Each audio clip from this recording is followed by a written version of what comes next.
I'll post my notes by later today on topics that you should have nailed for the final. And so we'll spend time on Thursday reviewing. But what we're going to do today is we're going to finish our sort of discussion of African American vernacular English and how to incorporate that with teaching. And we're also going to be looking at, after that for the rest of the class, we're going to be looking carefully at California's reading language arts statements. We're going to look framework, looking at the standards, and see how the reading language arts framework, your job will be to analyze the framework for different grade levels and see how it addresses different linguistic features. So we're going to be looking at that.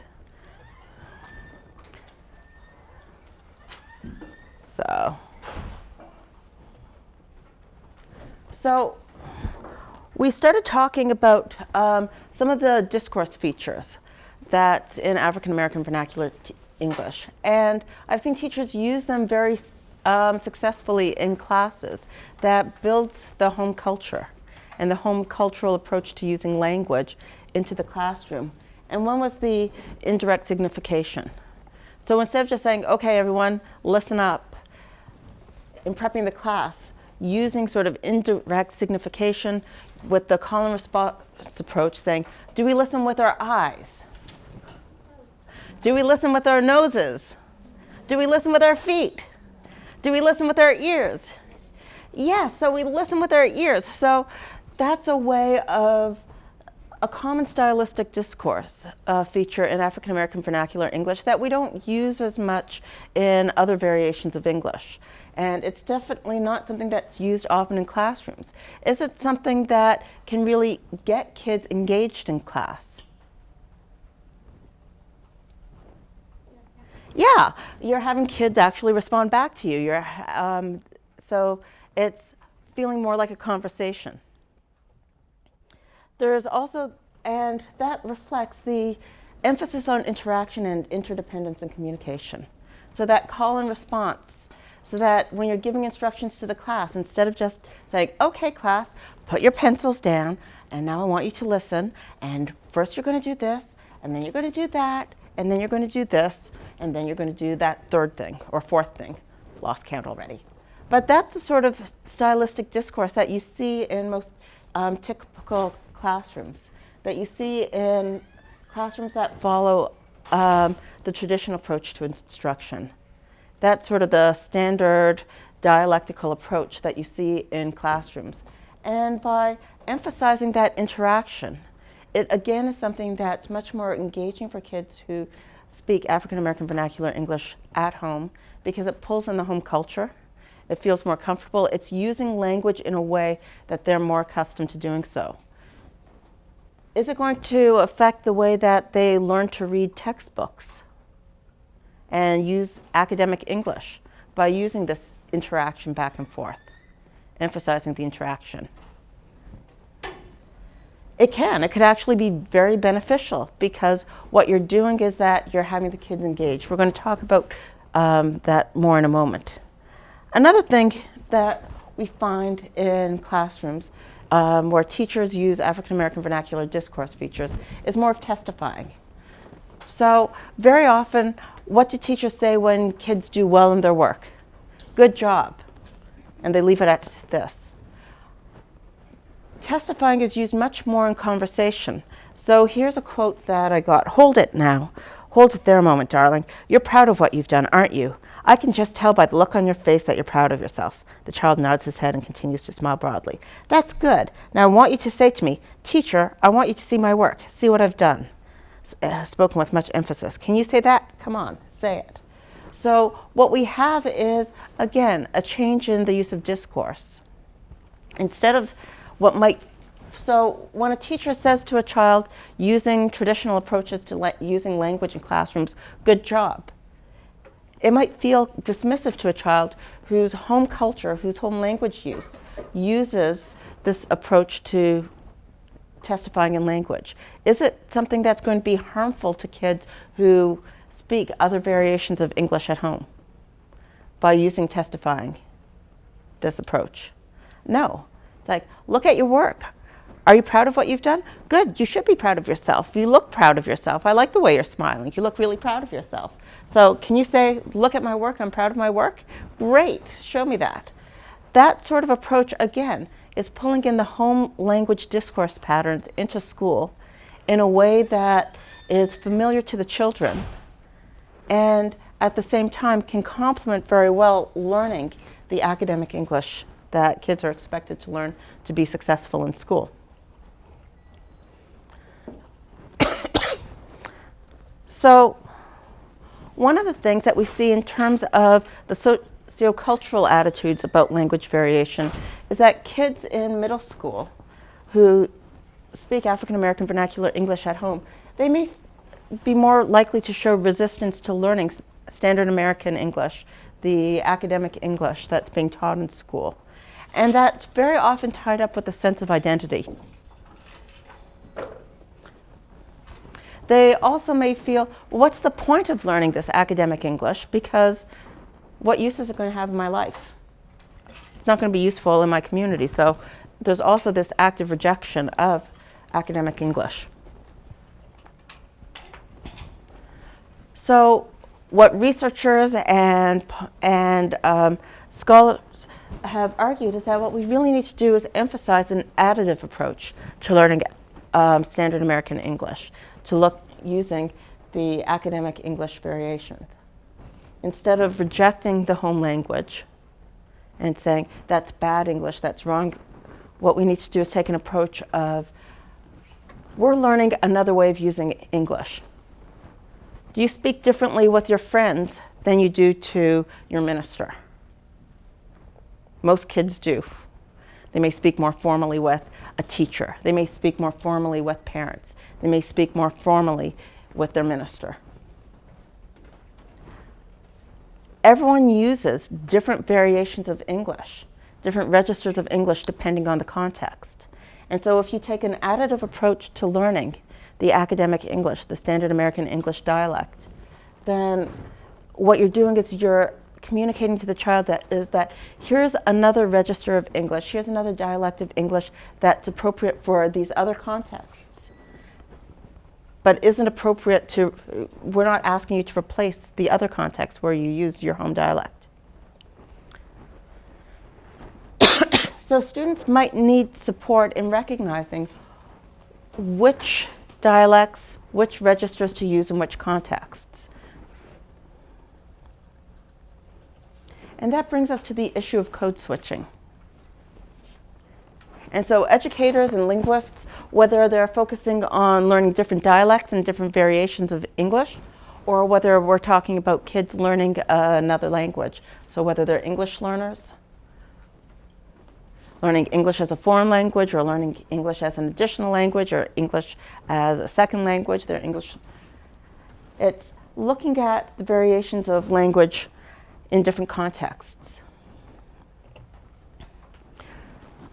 So in educational contexts, we talk about code switching as a practice of switching between a primary and secondary language or discourse.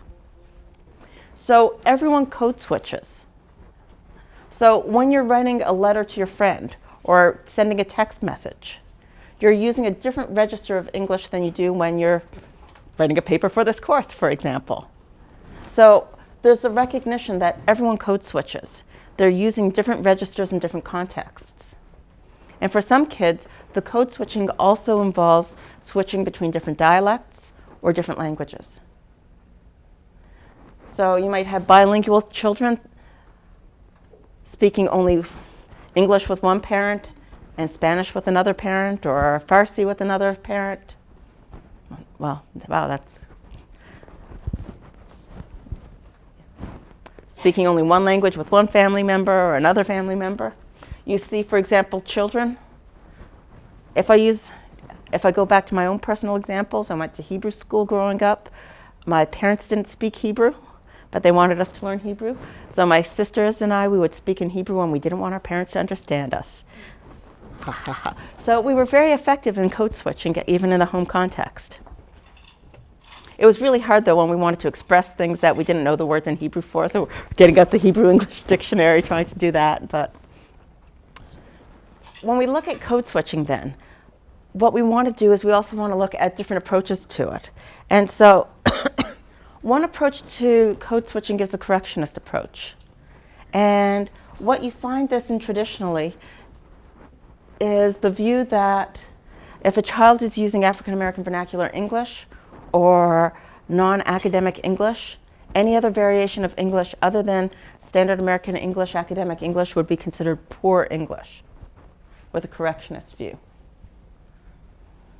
So what we find, and I've also seen it historically in schools where children were not allowed to speak their home language. They were punished for speaking their home language if they didn't speak English at schools. There are examples of boarding schools, for example, where First Nations children, what do you call American Indians? Are they American Indians? I always forget the terms. Pardon me? Native Americans, okay. Yeah, in Canada we call First Nations, and I always say First Nations, but Native Americans. So there have been histories of Native Americans or First Nations in Canada where kids were put in boarding schools and expected to learn English, and they were punished for using their home language at schools, whether it was in residence, at the dining table, outside of formal school hours, they were punished. And that reflects the correctionist approach to code switching, the idea that any language other than standard American English is wrong. And that's one approach that's been taken to code switching. And when we talk about additive and subtractive views of language learning, then we'll definitely say that's the subtractive view of language learning. It's the idea that the new language should replace that. And we also have some parents with the best of intentions who might be recent immigrants to America, who believe that the path to college, the path to a professional career, a path to success in American society is to be very proficient in English. And I've seen parents who struggle with English, but they'll only speak to their children in English and won't teach the children or avoid teaching their children their home language because they're afraid that it will interfere with their children's future's opportunities. So there are cases where the correctionist approach isn't this, let's squash this other language, only learn the language that's the language of the schools. It can also be parents' very real concerns that learning the home language might be a handicap for them, and they might be taking the correctionist approach as well. So there could be the best of intentions behind this. Then we have the contrastive approach. And what the contrastive approach is that basically the child's home language, if it's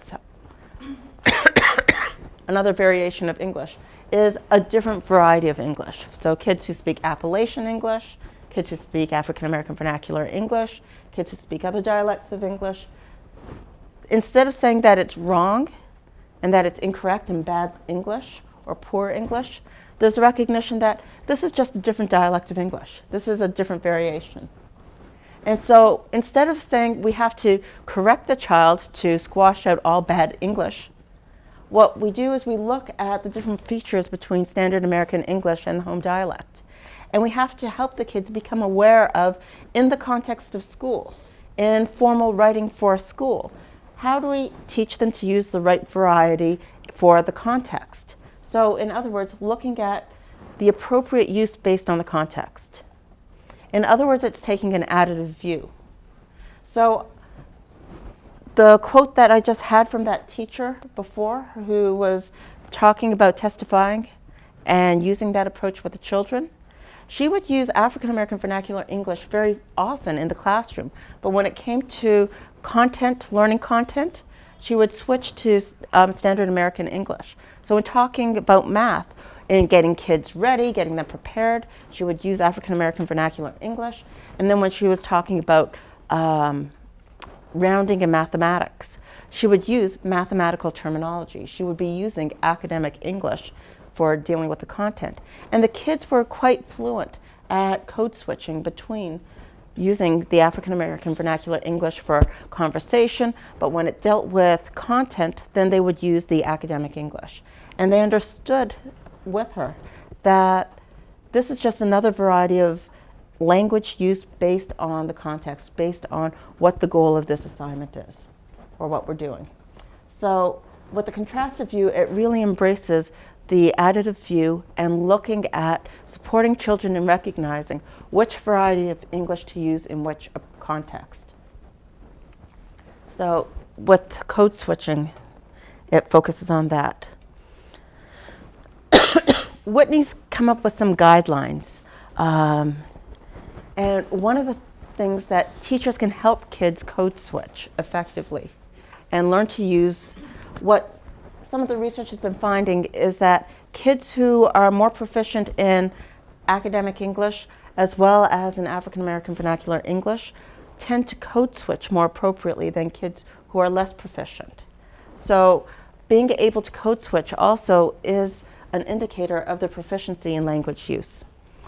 And one of the things that Whitney argues for is that teachers have to understand variations, the different language variations. So if we have a lot of students in your class who speak African American vernacular English, and you understand, for example, the phonological features of the language, then if the focus of the lesson is on decoding and being able to read the words on the page, and a child says ax instead of ask, do you want to count that as a reading mistake if it's consistent with their pronunciation? Bless you. Or are you going to distract the lesson from reading to be on pronunciation? A teacher who understands the phonological features, the features of the children's home languages and dialects, is going to focus on the goals of the lesson. If the goals of the lesson is pronunciation, to learn the academic English pronunciation, remember that phonology is a part of the register. If the goal of the lesson is pronunciation, then yes, you're going to correct the pronunciation. If the goal is decoding, then maybe you won't focus on the pronunciation. You know that the child decoded the word correctly. The child is pronouncing the word in a way that's consistent with the child's oral language use. So if you want to frustrate the child, then sure, you could focus on everything. I've seen teachers with kids who a child might say, I don't got no books. And the teacher will say, you mean you don't have any books? Well, I don't got no book. No, you don't have any books. And focusing just on the grammar and not on the child's message, that the child basically stopped talking in class. Bless you. Because every time the child spoke, instead of the content being listened to and the message being attended to, the teacher was consistently correcting grammar. And that's a great way to shut kids down. So if you understand the home language and the home dialect and recognize how it might differ from academic English, standard American English, then you'll know when you want to address grammar, when the focus of the lesson is on grammar, when you're going and point out the difference between academic English and the home dialect and what's appropriate for which context, when you're going to focus on pronunciation, when you're going to focus on decoding. But if you only focus on, if you don't focus on the content of the lesson, the goals of the lesson, then it's a great way to shut kids down and have them check out and not see the relevance of learning academic English. Another thing that's really important is to incorporate multiculturalism into the classroom. And what you see in the elementary schools is a lot of the reading series have a lot of multiculturalism and different cultural readings already built into the anthologies. But it's more than just pulling in the readings. It's also having children be able to share their home experiences. And make sure that the different experiences, the different viewpoints of the children are valued and respected.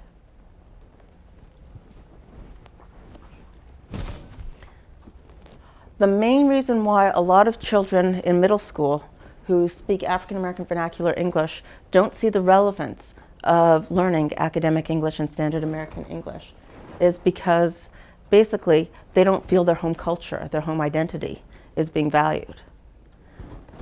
And so if they see the value, that they're being valued, and that the focus is on the learning and not just trying to change the way that everything becomes a pronunciation or grammar lesson, then students are less likely to check out. Another thing that's really important is creating a learning environment rich in oral language. That's beneficial for all kids, whether they're native English speakers with speaking standard American English as their home dialect, whether the kids are English learners, whether the kids speak a different dialect of English. So having a classroom that's rich in oral language is really important. By creating an environment rich in oral language, then you also have the opportunity for children to code switch in class, model how they'll say things in different situations. So if you were asking for a loan from a friend, I'm sure you would speak to your friend very differently than you would speak to a bank manager. Similarly, part of what we're teaching children is how to speak in different circumstances for different audiences. So the authenticity of the experience is critical.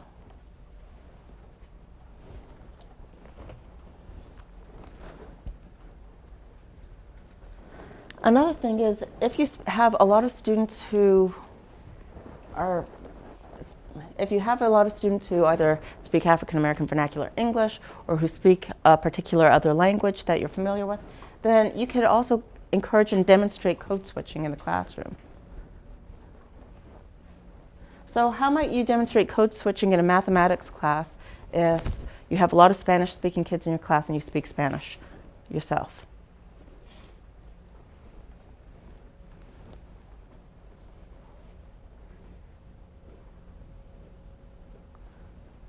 So what you might do to support kids who are English learners who speak Spanish at home and you speak Spanish, say that you're giving a lesson on right angles. In kindergarten and first grade, they call them square angles to present the concept to kids. What you might do is present some of the information in Spanish and then go back and represent it in English.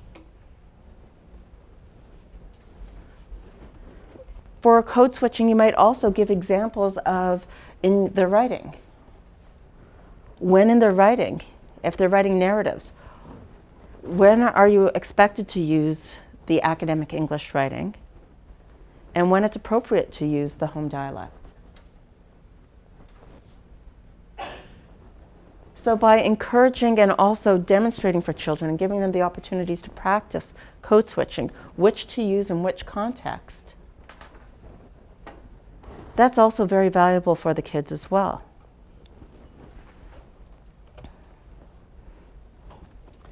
Another thing that's also really important is to give them real purpose in their writing. Kids don't get enough practice writing in schools. They often don't get enough feedback in their written work.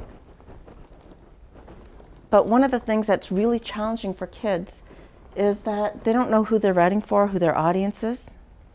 They don't know how to adjust the writing for different contexts. And so you want them to have real understanding of what the goal is for the assignment. And give them feedback. And give them the opportunity to share their work. So you want to make sure that they have purpose in their writing. So these are some of the ways that you could facilitate code switching.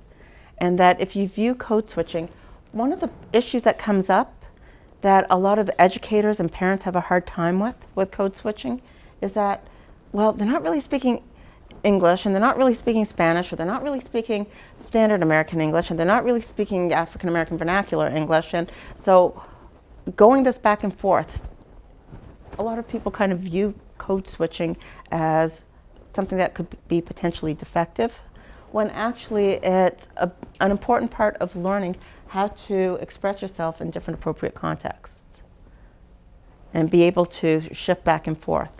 And that a lot of people don't recognize that even native monolingual speakers of a language, they do a lot of code switching as well, depending on the context to be successful.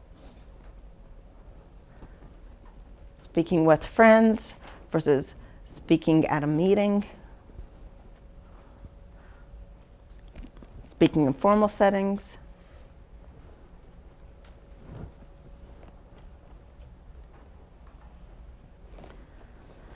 So what we're going to do now for the rest of the class is take some look at California standards. And let's see, what I'm going to need to do is get you into 5 groups. And I've downloaded for you, and I've also got online, so some of you who have computers here could actually look online. I've downloaded for you the standards for kindergarten, for 1st grade, for 4th grade, for 7th grade, and 9th and 10th grade. And what each group is going to do is going to look at the standards and look, how does it address phonology? And choose a standard and discuss how that standard reflects linguistic principles. We've got that for phonology, morphology, orthography, semantics, syntax, stylistics or text structures, and then language variation and academic English. So I'm going to need you in 5 groups, and I think that we're done videotaping for today. This is going to be kind of time consuming.